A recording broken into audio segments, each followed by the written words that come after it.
Hello, everybody. This is Purge, bringing you guys the first person replay commentary. I'm doing this, like I said, as a replay. This is a game that I actually played on stream. So I'm going to link down below. If you guys want to watch my player perspective, as in me playing the game live, then you can do that. But I thought I haven't done a replay commentary in a bit, just been mostly uploading stream stuff. So I thought that I would take this opportunity to replay commentary, because I feel like there's a lot to talk about in terms of Jugg. Because this hero has seen extreme popularity recently, and I wanted to explain everything and kind of why things are happening.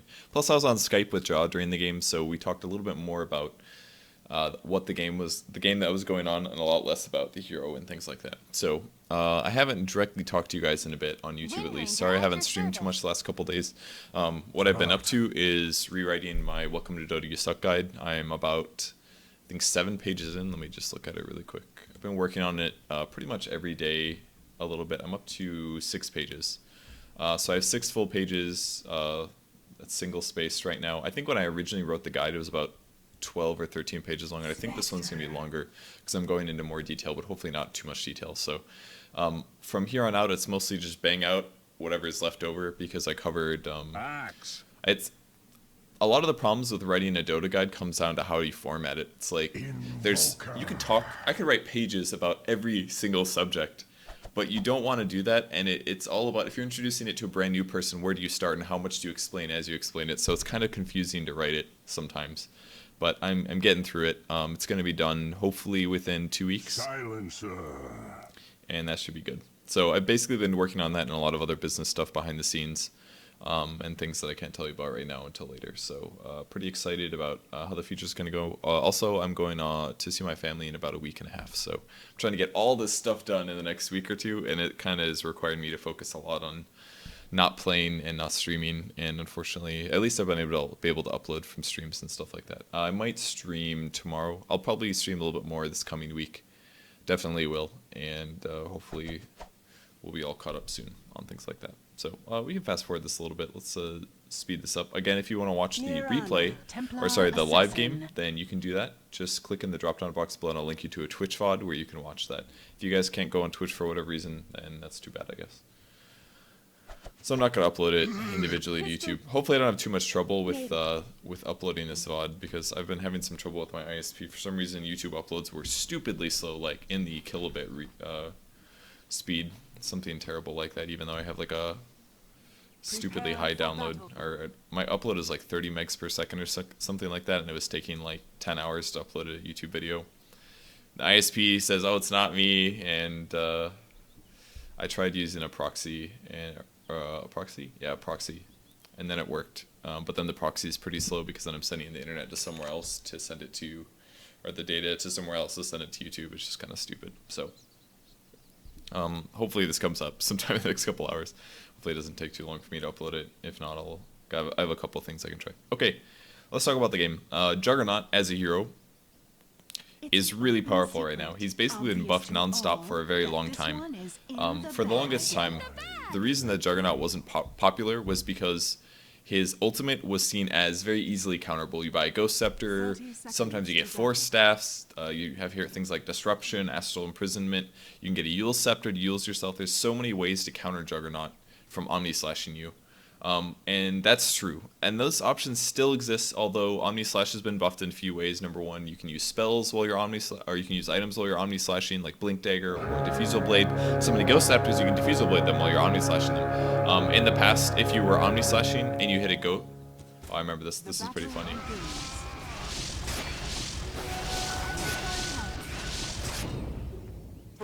That was pretty funny.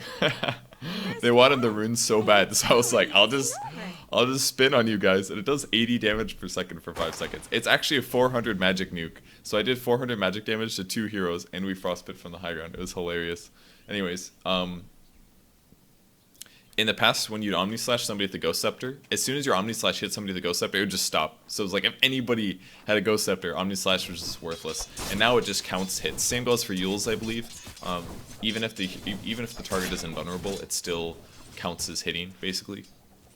So that's the main way that Omni-Slash has been buffed. Also, oops, I'm sorry, that's my Skype. Excuse me. I forgot to put it on DND. 1 second. Just started recording. I'll be done in like 40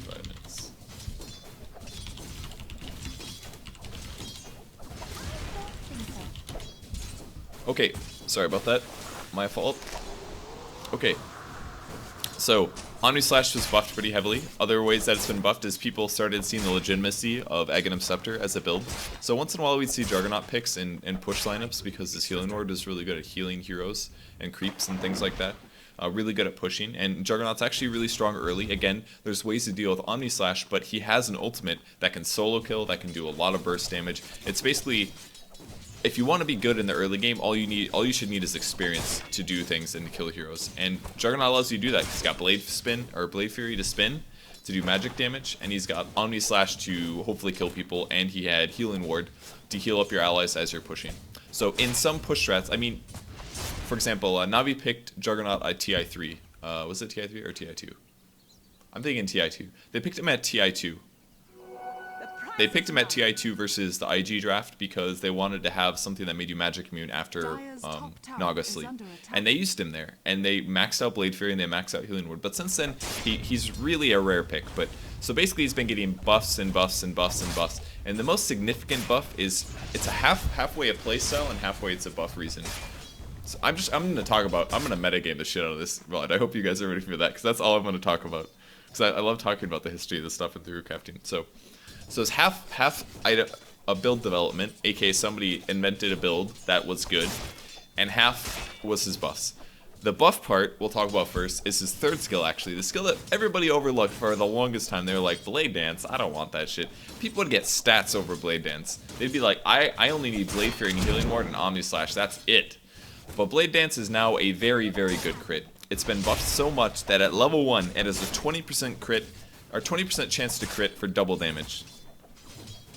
That means, if you do the math, it is better with one skill point than Phantom Assassin's ultimate. Literally, Phantom Assassin's ultimate.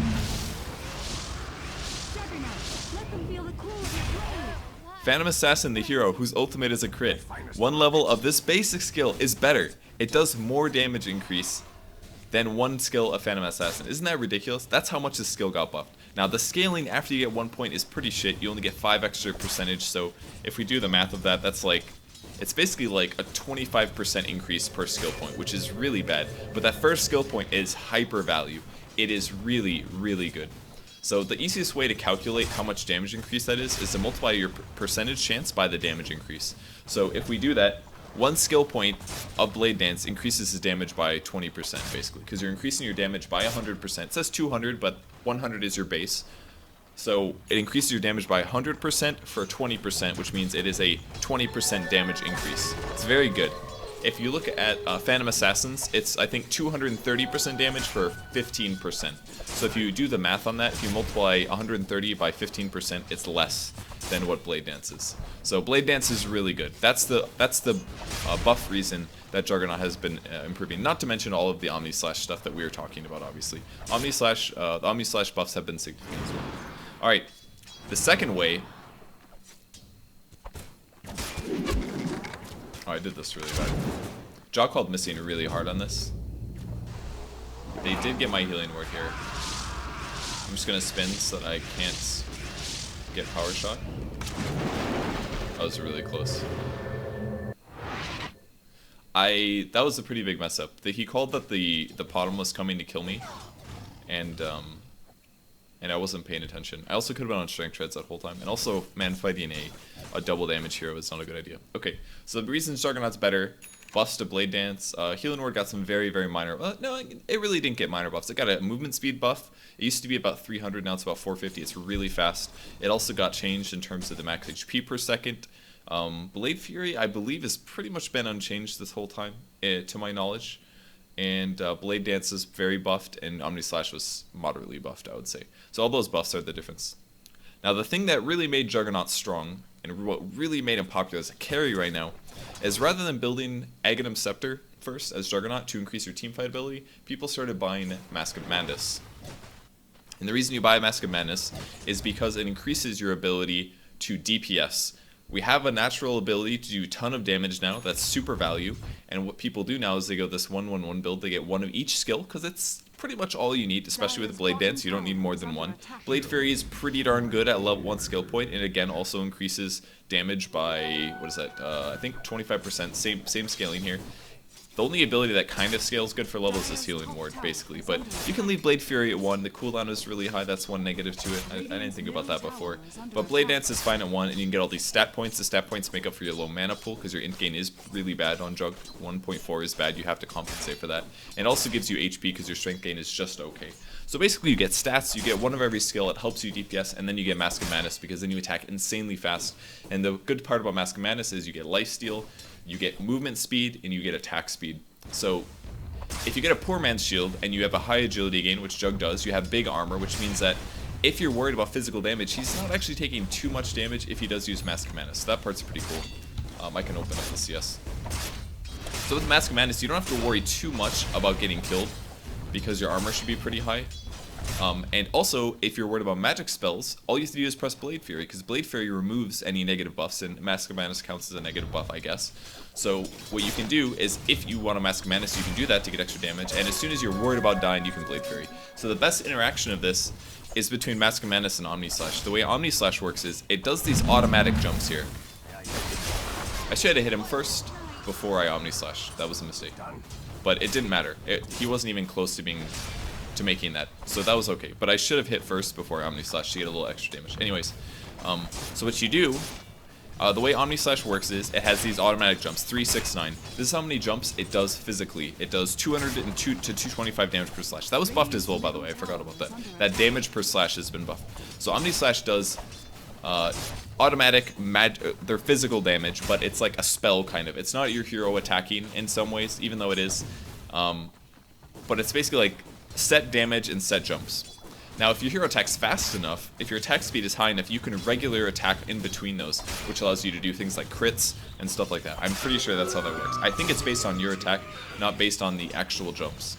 So if you get a lot of attack speed, you get extra hits on your Omni Slash. It sounds like you're hitting twice as many times. And that's where Mask of Madness becomes so godly, because you prepare to Omni Slash, use Mask of Madness, you Omni Slash because your attack speed is so stupidly high with the item, and as soon as your Omni Slash is over, normally you're in the middle of the enemy team. Well, what do? Oh, you press your 1 point BKB and you walk away from the enemy team. And that's all you have to do.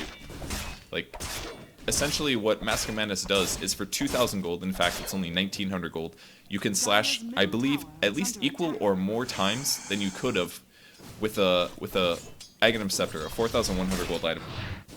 And the Mask of Madness increases your damage so much because of Blade Fury, or Blade Dance, sorry, that you can just like go around just like doing tons of DPS. So Juggernaut, rather than turning into just solely a teamfight hero, is now pretty much just a DPS carry, while also having a really good teamfight and push and things like that.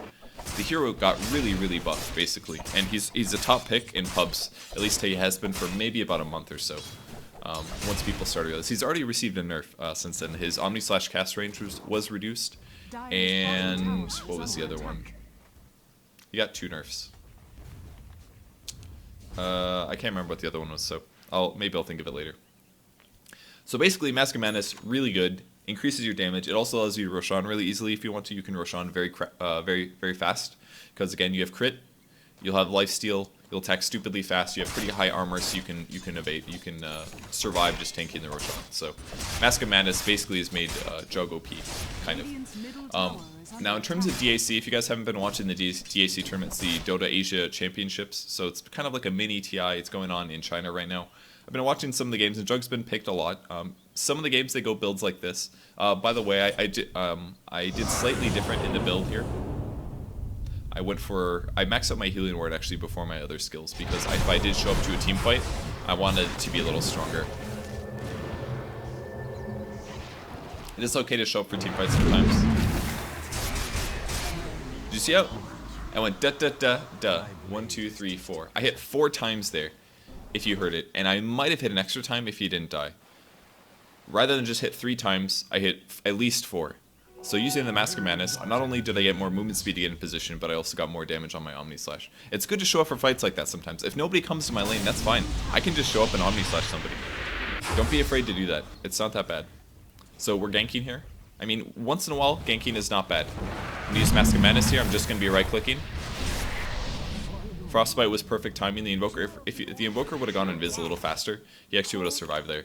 But don't be afraid to roam on Juggernaut. I'm level 9 already, got a lot of experience. I maybe lost some gold gain during this time period that I went to gank, but I also kept my Crystal Maiden alive, and I also helped out getting the kill on the Invoker in the mid lane. So a little bit of roaming goes a long way when you're playing a hard carry mid. Just keep TP scrolls, keep an eye around the map, and try to look out for your allies like that. So, a little bit of a creep wave over here. Just look at my damage output, it's fantastic. The crits look a little weak right now because I went treads over phase boots, but the build is actually a little variable. Most people didn't do the build exactly like I did at this game. At least in the pro scene right now, they're going phase boots with an Aquila, which is the Basilius and Wraithband item. And then after that, they get sometimes Bottle, but Mask of Madness, and then Manta. I just went treads, Mask of Madness, Poor Man's Shield, Manta. I didn't have any mana regen, essentially, which is a bit of a mistake. I figured he had leap, so I didn't want to chase all the way in there. But I should have probably moved to the DD a little earlier. I've almost got Omni Slash again, so I can maybe look for a kill. Not going to get that kill without Omni Slash. So again, I leveled up the healing ward a little bit faster than I maybe needed to. I know I got some flack from the chat for that, because it does decrease your farming speed. If I have 2 extra points in healing ward, that could have been 2 points in either crit or the stats. And if you do the math on the DPS for crit versus stats, they're pretty much comparable damage, very, very close, except getting more stats gives you more HP and more mana pool, and getting the crit gives you a higher chance to crit. So you're basically working with less stats overall, like HP, less mana pool, less mana regen, less HP regen, but you have a higher chance to crit reliably, which means your ability to kill people is pretty good. Or at least, like, if you're only hitting somebody one time, there's a higher chance that you'll do way more damage, which in Dota is actually really significant, because sometimes all it takes is one extra attack for you to get a kill or not. So, the builds are arguable. Honestly, I've seen a lot of people get very, very different builds with Jugg, but the most important thing is just that you probably buy Mask of Madness right now, and that you don't feed. Those are the most important things you can do. I ended up randoming this game. I don't know if I don't think I pointed that out. I've got 2 levels of Omni Slash now, so now it's going to jump twice as many times, which is really good, because that gives me way more time to land Mask of Madness hits. And if nobody's here, look what I can do. I can just wail on towers, and I can push waves. If there's 5 heroes top, and I'm bottom, and this is by far one of the best things about Mask, like, the DPS increase is really significant. You can really increase your farming rate if you have a Mask of Madness. Some other heroes that sometimes buy Mask very successfully are Luna's. Luna's kind of a squishy hero, but she has really high DPS, so if you can just go crazy with it, if you can get you can push a tower, you can farm the jungle very rapidly. It's almost like having a Midas. You have to think about it like that in some ways. So for now, since there's no fights happening, I'm going to be happily pushing here. I can see all the heroes on the map right now. So because of that, I'm totally cool just taking waves and continuing to push. My healing ward does go down though, and it's got pretty bad uptime. Well, it's about half, as you can see. There's still 3 heroes mid, and it kind of seemed like they were moving across the map towards me. So at this point, I have to back up a little bit and play it safe. My gold's really high. I've got 2,700. You almost always make a Manta on a Juggernaut right now, and the reason is because Jugg is very heavily countered by silences. It's really important that you do get a Manta style or a BKB. Most people get Manta though, because your illusions also get the crit. All illusions get passive crits, so as well as feedback if you happen to get a diffuse of Blink. But I went for a Yasha here to increase my attack speed and my movement speed, so that I can chase people better, I can DPS better. I could have gotten an Ultimate Orb first instead, but usually you get a Yasha first in almost all circumstances. I'm just going to kill my illusion as fast as possible because I don't want the Spectre to be able to come here if possible. And then I'm just going to continue last hitting for a little bit.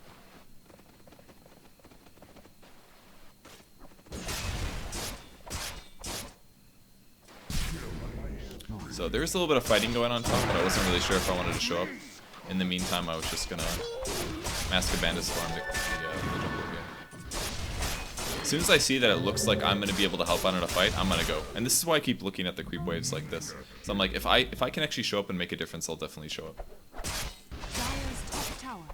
But if I would have gone to that fight, there was a low chance that the fight, there was a high chance that the fight would have been over by the time I went there, so I didn't want to mess with that. So I saw the Windrunner down here. One thing you have to really be really careful about when you're playing Juggernaut is where the enemy creep waves are. So I can see where my creep wave is right now, which means that their creep wave's probably about to get there. But I didn't pay very much attention to this. The other mistake that I made was that I didn't press Mask of Madness before I Omni Slash, and that was a mistake. This is one way that you can get out of Danger as a Juggernaut. You spin and then teleport. It's like using a BKB. Very, very easy. So basically I just tried to get a kill, but I didn't look at the creep wave well enough. I saw my creep wave coming, but in that moment of like focus, I didn't focus very much. And I said, I can see my creep wave. I don't know where his creep wave is. Let's just give this shot. But you need to predict where your enemy's creep wave was. If there was no creep wave, that was an easy kill. I was going to Omni Slash him. He was going to die. I could spin TP. But I didn't pay attention to that, and it ends up with me losing my Omni Slash, and I have to teleport back to base. So that was a moderate mistake, losing the Omni Slash. It's not the end of the world by any means, but it's definitely not a good thing.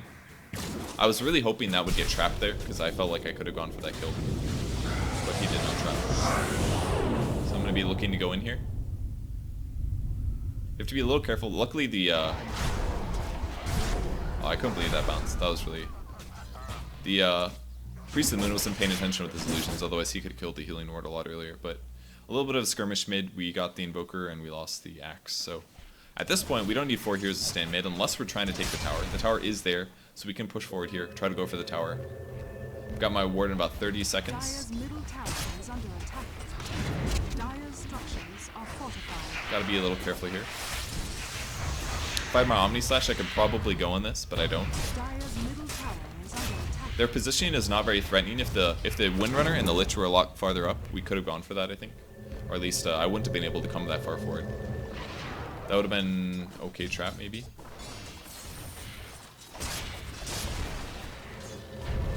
Is this going to be a pause? Alright, we're going to speed up on this.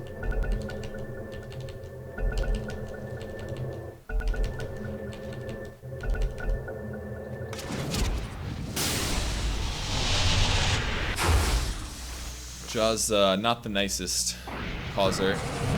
Does not like when people pause. Definitely don't want to Omni Slash.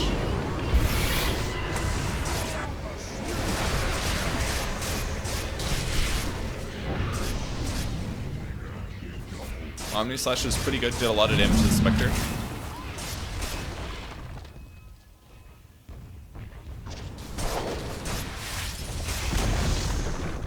Got the tower as well. So I've almost got my Manta here. Radiant's top tower is under attack. Manta's really important if you're worried about dealing with Orchid again, or Silence. A lot of heroes will build Silence against Juggernaut, so if you get your Manta too late, they'll just come and gank you. You won't be able to Omni Slash, you won't be able to Blade Fury if they silence you first. So if you get the Manta, it protects you in a lot of ways. The damage increase is okay, it's not fantastic, but it does give you stats as well, so it's kind of a substitute to going the drums build. I used to always go phase drum when I would play Juggernaut, or some other variety stat items. So just going straight Manta is in some ways a lot better, because you're getting an ultimate orb for a more expensive price than the ratio that you're getting drums for, and you're lacking out on movement speed, but you also grab a Yasha, which I don't always buy when I used to play Juggernaut, so...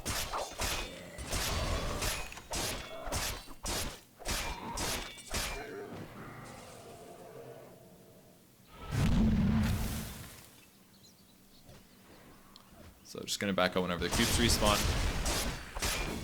Have to be a little careful about my mana here, since my mana's kind of low. Mask of Manus does cost 25, so be aware of that. And at this point, I'm just gonna start maxing out my crit, because it does increase your damage by a bit. At some point, you don't want to get stats. You can't just get stats forever, for example, especially when you get into higher and higher damage amounts. You want your crit chance to be a lot higher. I do like the treads build though. I think this is pretty good. If you're going for a DPS build, this is way better. If you're going for more of like a max spin build, then I think phase is much better. But since I'm worried about DPS, treads is stronger. I can tread switch as well, which helps my mana problems be non-existent, essentially. That's pretty good.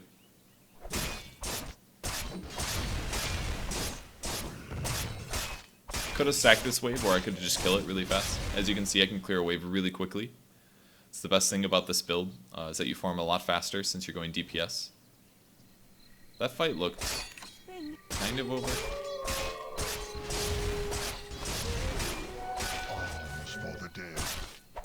Alright, now it definitely looks like a fight. And this, another reason for me to show up for this is because they have a tier 1 tower up there, which means that if I show up and the fight's over already, it's okay, because then we can push immediately afterwards. So that's something else that influences my decisions as a carry about whether or not to go for a lane. I maybe could have showed up a little earlier, but I think that was fine. Buy another teleport when I can, and I'm just going to attack the creep wave as fast as I can, so that we can go try to threaten the tier 1 tower, especially because the Spectre is dead. Spec is maybe not the best hero to do this on, because he can just ulti to come back into the fight, so technically they'll still be able to 5v5, but just attack this as fast as possible. Are fortified. Radiant's middle tower has fallen. Messed up the last hit there. That's actually a big Top loss. tower has fallen. It's like 150 to 250 gold. Really significant to miss last hits on tower.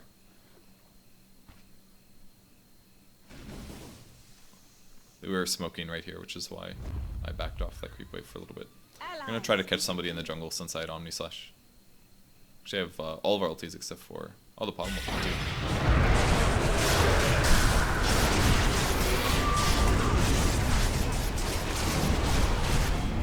Bounce is okay. I thought we were actually winning the fight way more than that, but it did not go very well. Is under attack. This guy had frost armor, so I tried my hand at DPSing him, but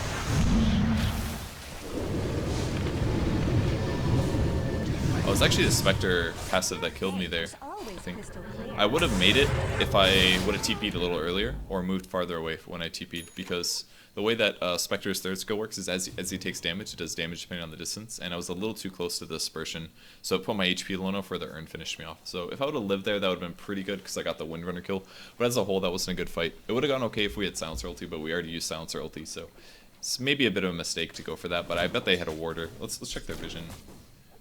Let's go free camera.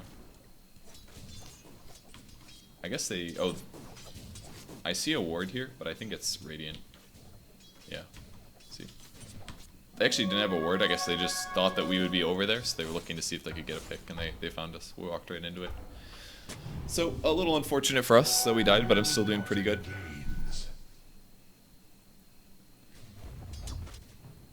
At this point, I wasn't entirely sure what to build. Usually what you can get is, a lot of people are building Scotties on carries lately, mostly agility carries. The reason Scotty is a pretty good item to get is because it makes your Manta strong, or your Manta illusion strong, because Scotty gives you agility and strength.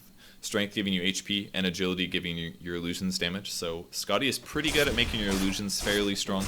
It's not like a massive difference or anything, but it's okay. It also helps you chase. Most of the melee carries that are popular right now are Juggernaut and Troll, and both of those two heroes, they don't have the best slows themselves. So if they're able to get...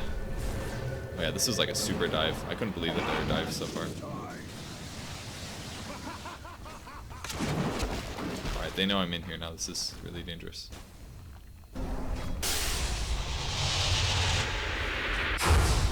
Figured I could avoid that here. Want to Omni Slash that guy, but he's probably just gonna Ghost Walk. Radiant structures are fortified.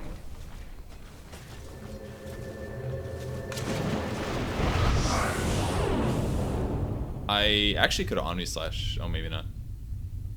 Gotta wait for the Spectre Haunt to go away before I can Omni. Keep using my mask a little late.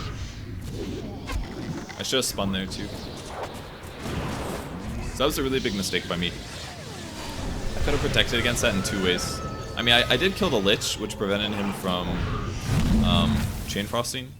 But I needed, as soon as you go that deep, you need to reassess where you are in the map, and I needed to run away. And I didn't do that. I basically just was like, oh, I'll walk back now, but they're all invis because of the Potter multi. So I didn't recognize how in danger I was, and I didn't spin. As soon as my Omni Slash finished, I should have just spun and ran home. They ended up cleaning up really hard, then got 2 kills out of it, but I still made a mistake and died there. I also could have used a Manta. Manta probably wouldn't have been that useful because they're still going to initiate on me. I just needed to spin and run away, and then once the spin was over, I could maybe Manta to dodge whatever else. Like a Shackle Shot or an arrow or something like that. So that was a pretty big mistake by me. The Omni Slash I think was okay, considering the circumstances. I maybe should have jumped on the Invoker though. I don't think Global Silence makes him visible though. The dust got popped a little bit later, so it's kind of hard to say. But I think the Omni Slash was okay. I just needed to spin and come back to my team. And I was surprised. I think when the Potamol went off, my team retreated and I went in because the dust landed because I wanted to Omni Slash somebody. And then when I went in, my team backed up a little bit. And then I was like, oh, I'm by myself. But I didn't really realize that because I'm bad at looking at the map in the middle of a fight. And then my team came back to me. What's the net worth like? My last hit's super high compared to the rest of the games, but yeah, my net worth is really good this game. So despite that death, most of my farm is coming from kills. I do have a lot of creep kills as well, but most important part is doing well in team fights. So yeah, Scotty's pretty popular sometimes. Sometimes picked up after Manta style. Gives you about 700 HP, gives you at least 25 damage, 25 attack speed. It also gives you a slow orb, which is really useful. Slows, Scotty goes through BKB. You can slow those kind of heroes. It's just all around really, really useful to have Scotty. It's kind of like a nice alternative to getting a BKB sometimes. If it's a game that you don't want to buy Black King Bar, you're still probably going to need HP, so some people will get a Scotty instead. So that's another option that you can do. It's kind of cool to see Scotty built more and more. It's all around a pretty good item right now. Looks like a dead hero. Yeah, he's gonna die. Alright, and Jar recommended that I went for an MKB, and at first I was like, why the hell am I buying an MKB? It doesn't really make my illusions better. What it does do, though, is it allows me to hit the Windrunner, even if she's Windrunning, which is pretty good. And also when you're Omni Slashing, you're slashing a lot, and some of those regular attacks that go through, you can do Omni, or you can do MKB procs, which is a magic nuke and a mini suns. Thinking about TPing in here. I'm walking over, and there's the arrested TP. I'm gonna spin, and I'm getting ready to Omni if my team shows up. God, that was such a good.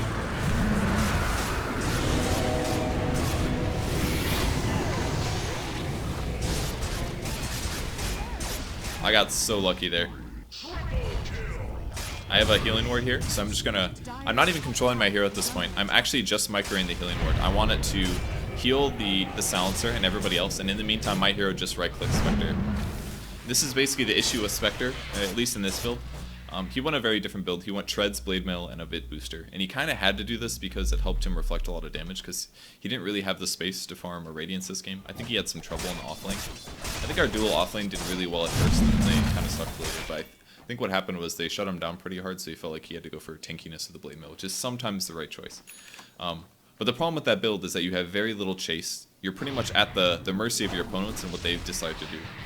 So I decided to max out my Blade Fury here, just because the damage might as well increase. I felt pretty comfortable with my HP at this point, so I thought increased Blade Fury damage. I wasn't thinking about cooldown at the time, but it's a very good argument for maxing it out at this point.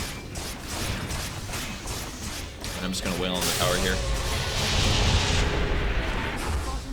Again, you get silenced, and you Manta. Bam. Problem solved.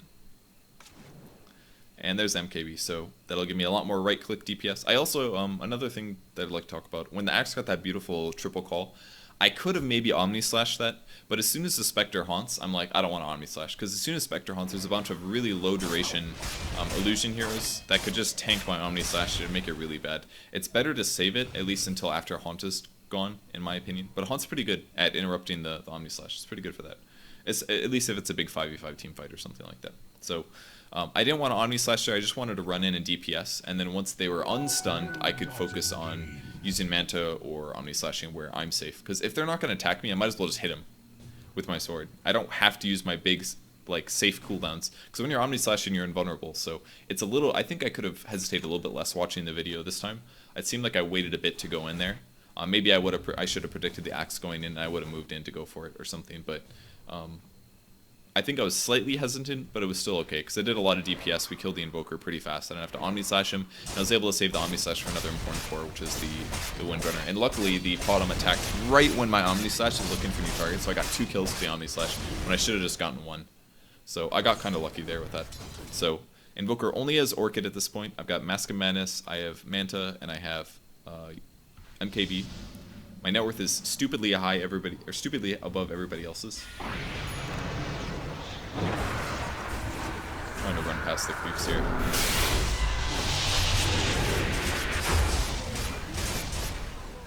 So, killed the Invoker. It's pretty worth it. They did kill Jaw first, the Crystal Maiden, but considering that was a support for a mid, I think that was pretty okay. It's going to increase my net worth. It's going to increase Invoker's net worth. I think he probably lost it, actually. That's the fight recap. So overall EXP change, damage done, that's irrelevant. We want gold difference. I got arrowed here, no big deal. Gold change. All right, so we got. Oh, they actually got more gold there.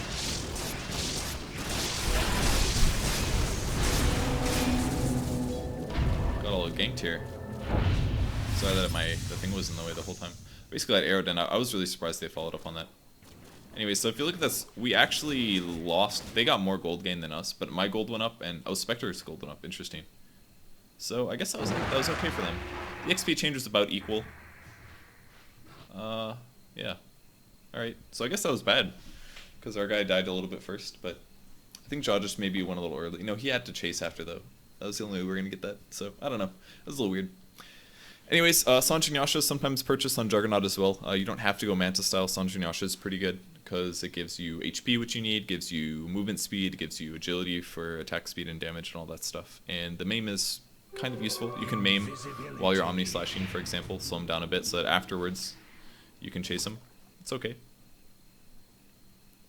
But looking at this game objectively right now, I should either grab a Scotty, I think. I should grab a Scotty or a Butterfly, definitely. The reason is because I want to increase my HP. It's important to increase your HP against the Spectre because his ability to reflect damage to you is lessened if your HP is higher. I mean, he'll still reflect the damage, but you'll have a lot more HP to deal with. So I think it's a lot safer that way. I think we were looking for a kill here. So, pretty simple kill. Got a Mirana for free. That was actually the highest net worth on there. And look how fast I'm killing Roche. I didn't solo Roche this game. It's a little dangerous to do if you're on the Radiant side, but if you do sneak in there, it's possible. The game was like kind of high MMR, so I don't know. I didn't really want to chance it. I felt a lot safer just going for last hits and stuff like that. Drop my poor man's shield. Oh, I was buying a Blink Dagger, that's right. The reason I got a Blink Dagger is because it's kind of difficult to chase. And this is dangerous running the river, but at least I had Axe Scout for me. But when I went for that Invoker kill with Jaw top, if I had a Blink Dagger, I could just jump right on and killed the guy. I wouldn't even maybe had to use Omni Slash, but relying on your movement speed to initiate is sometimes really rough as Juggernaut. So getting more movement speed or getting a Blink Dagger is oftentimes the right choice. It really helps a lot. Like if you see the perfect Omni Slash target, just blink Omni Slash. You don't have to run at him, maybe Blade Fury first and then Omni Slash. So sometimes Blink is good, but I would build. Oh, I'm only getting stats from here on out. Oh, also with my Strength Treads, my HP is pretty good. It's about 1800. But this looks a lot like. Wanted to kill this before it respawns. I would say Scotty or Butterfly here. I think it looks a little safer as Scotty, especially because they don't really have a super hard carry. Like they have a Spectre, but he didn't go damage items. He went kind of like tank reflect items. So I think because their damage is weak, it's better to get HP than it is to get damage. You're not worried about out DPSing a carry. You're more worried about out surviving them because your damage is good enough. That's kind of how I look at the game at least. If you're against a lineup that is weak carry, it's better to buy HP than it is to buy damage as a carry yourself. That's my mentality though. Could buy the Blink, but my item slots are full anyways. I didn't really want to drop my TP scroll, so I was pretty okay with this. It's like four of us got hit by the tornado.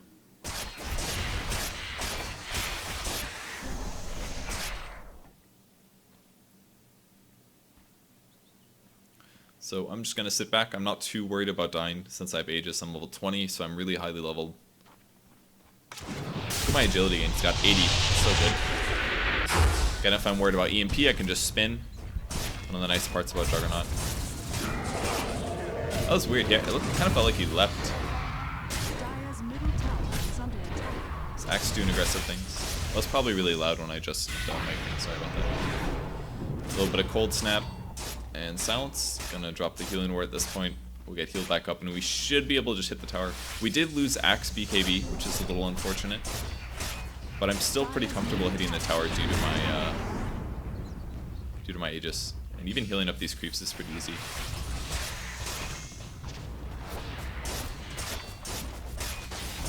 Always keep the healing ward way in the back if possible.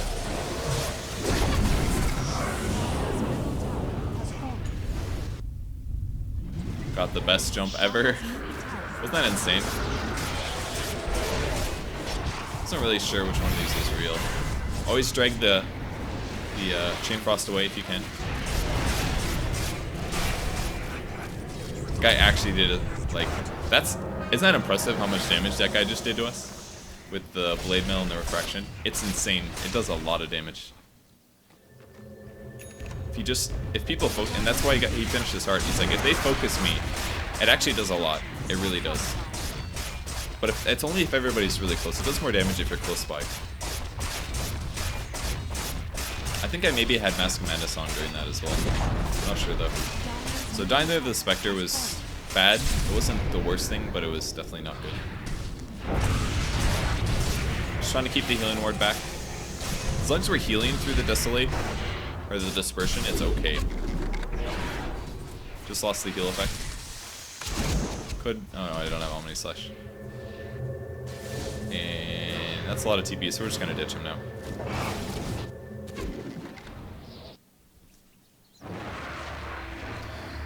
Another item I could build, I could make a Abyssal Blade would be okay, but I think going Blink first into Abyssal Blade is probably a little safer.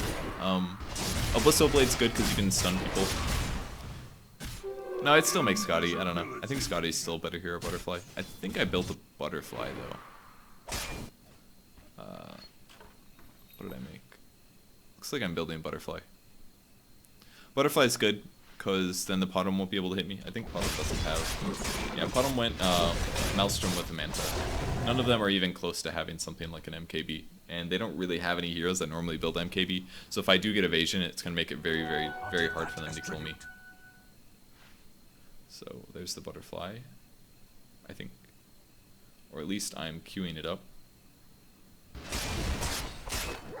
You might be wondering why I didn't buy for so long. It's because I'm pretty far ahead. I felt pretty comfortable not buying, and I had full item slots anyways. I'm just going to run after this guy. I wasn't necessarily going to chase him down, but scaring people like that when you're this far ahead is sometimes really good to do. I like doing that. Making them think like I'm going to attempt to kill them. It makes them waste their time. He used Leap. He TP'd home. He used his ultimate. That's all pretty good stuff. I saw the Invoker coming, which is why I'm just hightailing it all the way back home, just in case all their team was there. Especially because the Potom also ultied, so I was like, if the Potom ulties, there's no point for me to mess around over here. I'll play it safe. So at this point, I checked my reliable gold a lot, because I wanted to see if I would leave myself enough reliable gold for buyback, even if I died. It's pretty important to do that as a carry. So I checked it here. I spent a lot of it just now. I think I actually spent too much. I think I bought wards or something like that. I was like, nobody ever bought wards in that stack, so I bought wards. So I bought the quarterstaff. There's the Butterfly. And now I was like, oh, we need observer wards? I was like, I'll buy observer wards. So I spent like 300 on observer wards, which put my gold below, my reliable gold below the amount that I would need to buy back. So that was a little dangerous. I think that was this game at least. And I should sit on strength treads when you have Butterfly. I think that's better. Agility treads obviously gives you more damage, but the HP that you get from evasion is massive. One thing I never do when I get Butterfly though is I never use Flutter, and that's something I need to start doing. It's the Butterfly has the Flutter ability. It gives you 20% movement speed for 8 seconds, but it removes your evasion. So you should just use it when you're offensively, when you're not afraid of dying, or when you're going places. It's really useful. It does increase your movement, your farming speed, because you're getting places a little faster. So.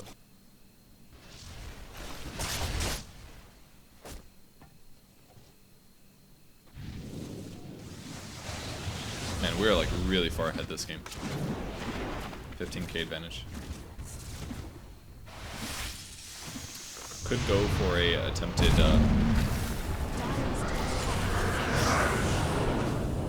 I just Omni Slash that one. I don't know if that was the right choice. I think I should have just right clicked there. I think I could have killed the Invoker immediately. Really didn't need to I don't think I needed to Omni Slash that. Omni Slash cooldown without Ags is really high, it's 110. So it's a lot safer to just go for right clicking. Especially when I have a Butterfly. It's not like I'm gonna die or anything. I could have just walked in there, I could have killed the Potom immediately. How many people died? I think just yeah, that was really shit, honestly. That was terrible.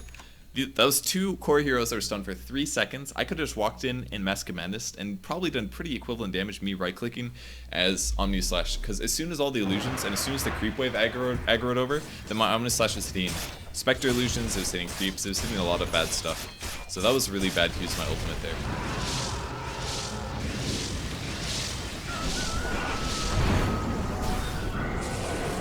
Another really good call by Axe.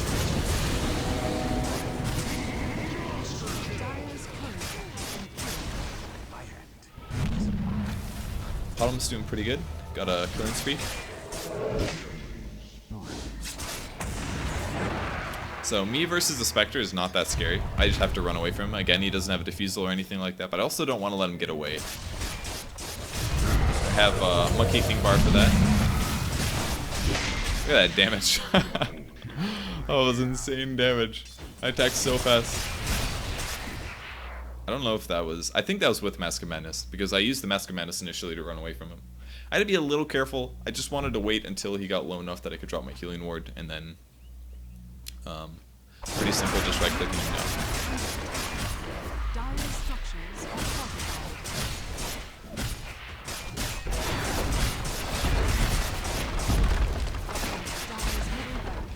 Dire's middle So barracks. don't know if I got any of those last hits, but they're all dead, so we can pretty much just right-click at this point. Definitely a Scotty or an Abyssal Blade at this point, depending on the hero matchups. Based on the hero matchups, I think Scotty would have been the right way. Abyssal Blade's good if they have something like an anti-mage, someone that's like hard to deal with.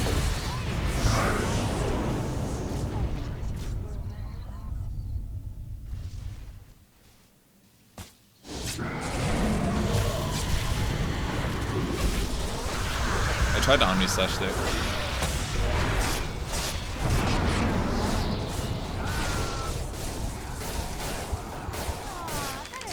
Got me. BKB would also work. I could have BKB'd there, for example, if I had a BKB. If I could have BKB'd the Tornado and then Omni Slash should have been good. But anyways, I have so much gold now that buying pretty much anything doesn't matter. You can even get like a Refresher Orb if you want, so that you can double Omni Slash if you really want to. I'd probably only recommend that if you don't really need eggs to do that, I guess. I decided to buy Boots of Travel or something. I don't remember what I got. Probably Scotty Abyssal. One of those two items is what you get. And also late game, let's say I have 6 items, I would probably get Abyssal Blade and swap out Scotty for Mask of Madness or something like that. Or an AC maybe. If they have a lot of physical damage, AC would work. Since it's a Spectre, it's a lot of pure damage and reflection, I'd probably just buy an HP hybrid item, so Scotty probably. Scotty Abyssal is probably my 6th slot this game. I don't know why I had all these people muted, probably from previous games or something. The Invoker like never moved on with his net worth. He's actually bottom 3. He didn't go Midas, and he was doing bad in kills, so he just had a really rough time.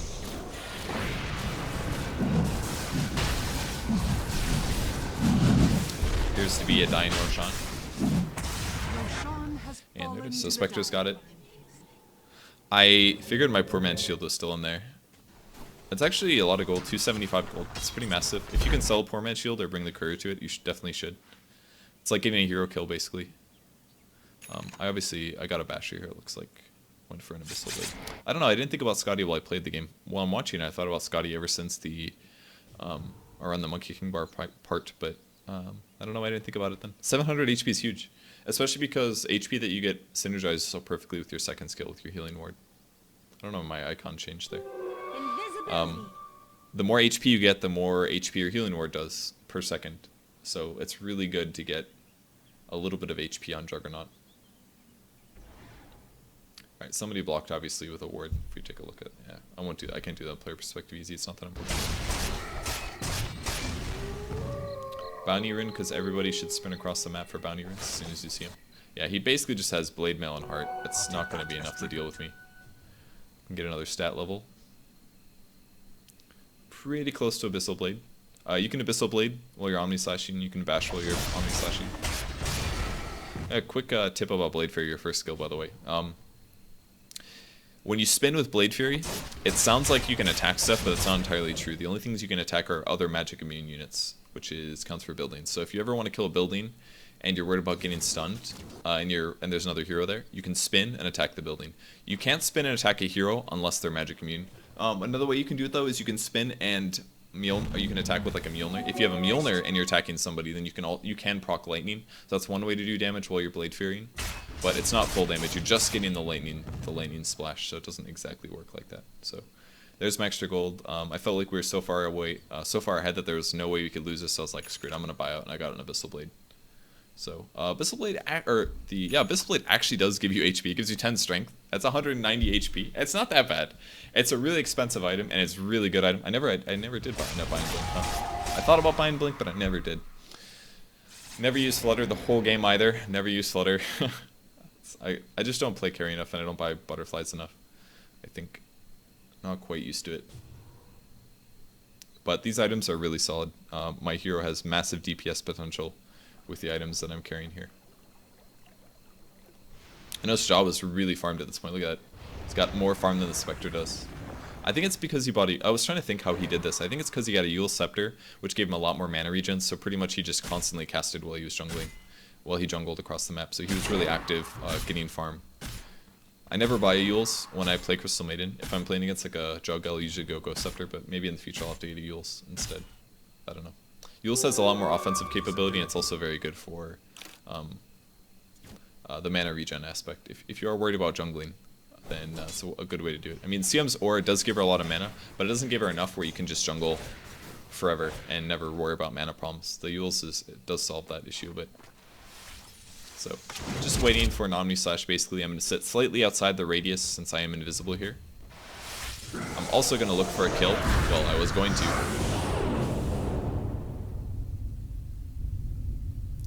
The power of Abyssal Blade. Fortunately, that did bounce.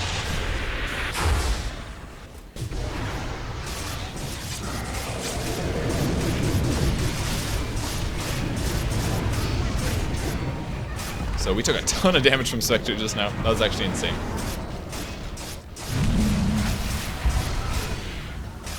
And again, a bit more damage. Flutter! Flutter, goddammit! I never flutter. I actually never flutter. I think I did that team fight pretty well. Going for the Mirana with the Abyssal Blade was good. I think.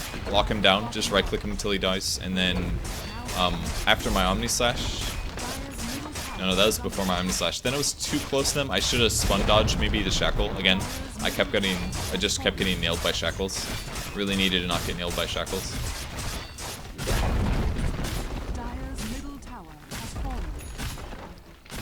And this is going to show that I have 6 items, which makes me a cool guy.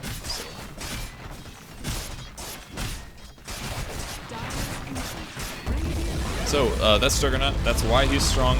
It's a good example of a game, how to play him fairly correctly. I made a moderate amount of mistakes, but I farmed pretty well. So I was pretty happy with that. And I think we got 40 points in this game. We weren't supposed to win this game at all, but we did end up getting a lot of points from it. So you can see that on the VOD if you don't believe me. Again, click the VOD down below and you can see how many points we got. But we did pretty well that game. I was really happy. Yeah, I actually have been playing Jugg on and off for quite a long time. So he's really powerful now, and it makes me not want to pick him, but that's okay. It's like a lot of the heroes. I'm like, oh, I think this hero's really strong, and then like 4 months later he gets buffed a little bit more, and then pros are like, holy shit, this is the best hero ever. So that's Juggernaut. I hope you guys enjoyed. Hopefully this video uploads pretty fast, and thanks for staying tuned to the YouTube channel. I hope you guys have been enjoying all the uploads, even though if they're mostly stream bots. But thanks for tuning in, and I'll see you guys later.